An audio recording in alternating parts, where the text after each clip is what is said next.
V týchto dňoch sa v Národnom rehabilitačnom centre v Kováčovej konal už 28. ročník športových hier. Zúčastnili sa ho pacienti a taktiež sa zúčastnili aj rôznych sprievodných akcií.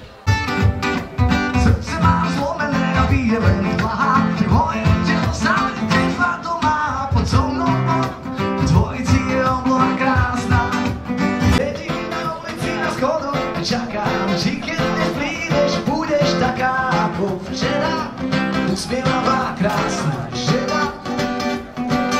Sedíme, teba očami pátra, dotknúť by som sa ťa chcel. V čom ste súťažili? Viete čo, ja som súťažil v chôdzi na 100 metrov, potom som mal hod granátom, hodoštepom, lukostrelbu, slalom na bicykli, no len ten som nejak nestihol, lebo som sa nedozvedel. A zajtra už zatváram poslednú disciplínu handbike na 1000 metrov. Čo ťa inšpirovalo? Tak inšpirovalo ma to nejaký nový nápad, inšpiroval ma YouTube. Tam som videl video, ako wheelchair painting sa to volá. No a na elektrickom vozíku malovali. Na elektrický vozík sa primontuje vlastne také krídlo, ako by z lietadla. Tam sa dajú také fľašky politrové. Je vlastne veľa spôsobov toho malovania, hovorím tie fľašky politrové.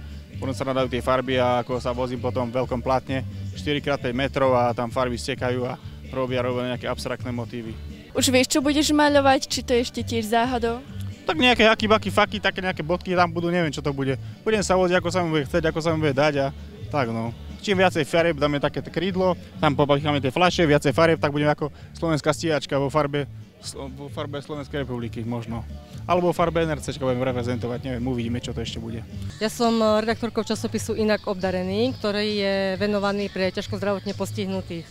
Časopis rozdávame zadarmo každému, kto oň požiada. A sú tam rôzne informácie ohľadom pomoci pre postihnutých, napríklad čo sa týka pomôcok, vybavovania na úradoch práce, ale sú tam aj spomenuté terapie rôzne, skutočné príbehy a všetko je to v duchu, aj tak sa to dá. Všetko sa dá zvládnuť. Každá životná situácia, každý osud je niečím výnimočný a treba bojovať. Pre študentskú televíziu Patricia Bornemisová, Tomáš Šišmiš a Igor Kočiš.